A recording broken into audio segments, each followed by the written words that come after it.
What's up, familia? In today's video, I want to share with you some thought-provoking questions that will help you uncover hidden opportunities in your business and help you figure out what your next best move should be and whether or not you should pivot your business so that it ensures your success during the biggest economic contraction that we're about to experience. It's hard to really figure out how things are going to shake out, but it's definitely not small. It's definitely major, and you have to keep pushing, keep trying new things, keep pivoting your business so that you can not only survive, but thrive on the other side of this economic crisis.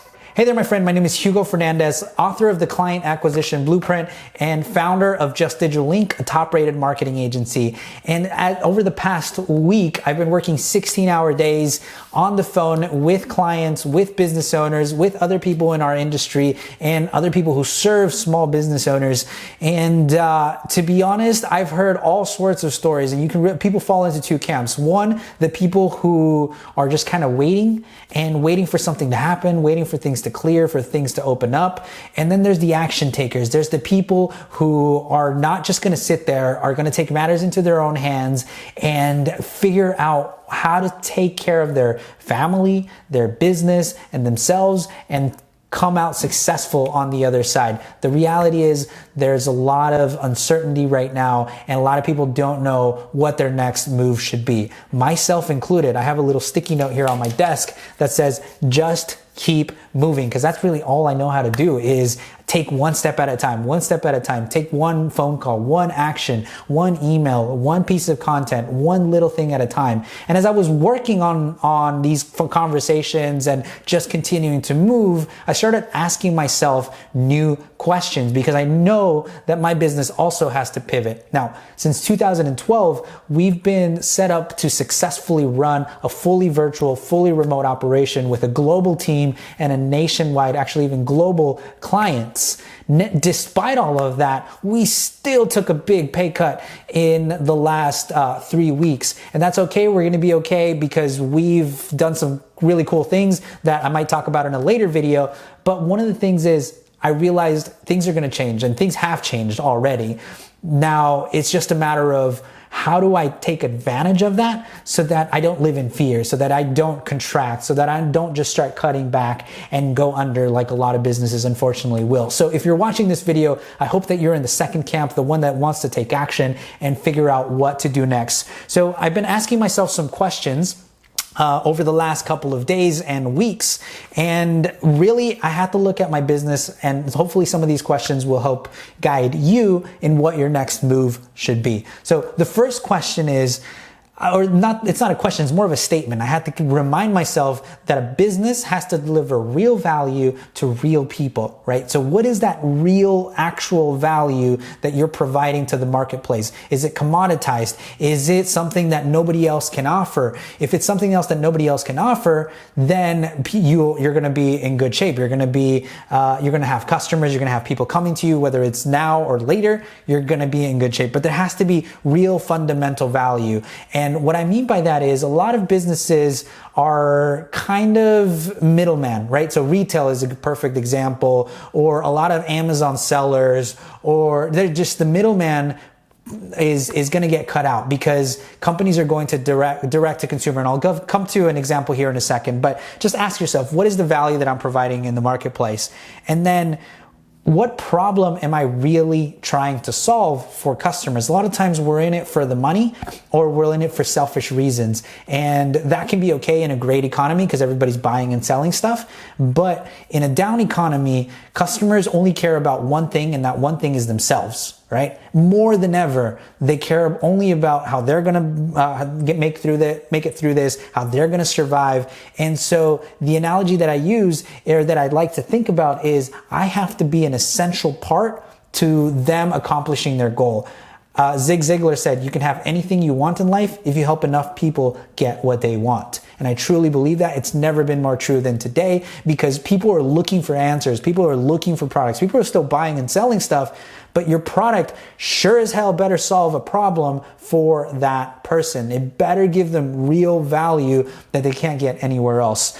So what problem am I really solving? For me, The problem that I'm really solving with our services is I want to help businesses succeed. So while that might mean that I can't serve clients one-on-one because they turned off advertising completely, or they're shifting in a different direction, or they got fearful, whatever it is, I still have a duty and a responsibility to help businesses succeed. So I'm focusing on giving away free copies of the book. I'm focusing on having conversations. I'm doing more podcasts, more webinars, more videos, more content to help businesses succeed. Because ultimately, that's the problem I set out to solve in the beginning, right? And that doesn't mean I have to go in and run advertising campaigns for them, but that does mean I have to keep pushing so that I can solve problems for my audience. Another great question that I've asked myself is, what capabilities do we have today that we can leverage and maximize? Or what things have we done in the past that worked that maybe we got away from? And can that give us an opportunity? Can that give us leverage, right? So one example that I was listening to a podcast this week about a brewery that started manufacturing and producing hand sanitizer because they had a pub and they had a brewery, and they realized nobody was going to come in and buy beer, right? And people weren't going to buy beer, and they had to shut everything down, and they had 40, 50 employees. And so they asked themselves, how can we use our facility to bring a product to the marketplace? And they realized there was a shortage of hand sanitizer, and now they're pumping in gallons and gallons and gallons of hand sanitizer, and they were able to keep their entire business afloat during these economic crises. So while you might not be in manufacturing, there's probably things that you can do to serve your customers better. And that's why I started with the question of what real value you're providing and what real problem are you solving for customers. You have to get to the core of that, because once you understand that, you can pivot and shift in different directions. Another factor of that is what services are you uniquely equipped to provide that you can offer to a whole new audience, right? So like hand sanitizer versus beer. For some of our accounting clients, they went from providing regular commoditized accounting services to now providing tax relief services to taxpayers who might not be able to pay their taxes on time, or applying for SBA loans, or just being an advisor to people who have more financial challenges, right? And figuring out a way to align their services to that immediate need of the person. So those are 3 questions. I have a bunch more, but this video would be like 2 hours long. One final question that I have is, if anything were possible, given the current economic climate, given that fact that people aren't going out and shopping, and look, this is going to pass, so this is a very short time frame, but these questions you can ask yourself at any point.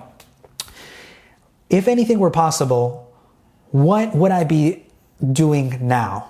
Right? If I could do anything right now, what could that be for income, right? Because the doors are wide open, especially if your business is forced to shut down. You should be communicating with customers still. You should be still giving out quotes. You should be doing back orders. There was another example of a hair product company that was selling to barbershops and salons, and they were selling hair care products specifically to commercial clients. And they realized these people aren't going to give haircuts for a while, so they started producing content and video and selling the product direct to consumer. They set up an e-commerce site, they threw up their products, and they started selling. The second part is they started getting their clients, who were barbershops and hair salons, and getting them to promote the product with a discount code. That's influencer marketing. So then they started promoting their products that way. And that seems obvious. It seems obvious that they should have done that maybe a year ago, but now they're being forced to do that because of the current economic conditions. And I shot a video to kick off the series of trends continuing to accelerate. All it's doing is it's forcing people to do what they should have done years ago. And hopefully you took advantage of some of these trends that were already happening, but if not, take advantage of them now so that you can set up your business for success. But ask yourself, if I could do anything right now, if anything were possible, given the current circumstances, what would I be doing? Would I be reaching out to people? I started calling different organizations that had access to small business owners who needed a voice, and we were lined up trainings and podcasts and other pieces of content that I know is ultimately going to come back and help our business. So every business is different. I'd love to know in the comments below what you're doing. What are your answers to some of these questions? And the reason I love questions is because I don't remember who said this, but the quality of your questions will dictate the quality of your answers. If you don't like what you're seeing, if you're living in fear and uncertainty, it's probably because you're asking yourself the wrong questions. So it's important to ask yourself the right questions and guide yourself towards the right focus so that you can pivot your business and ultimately succeed.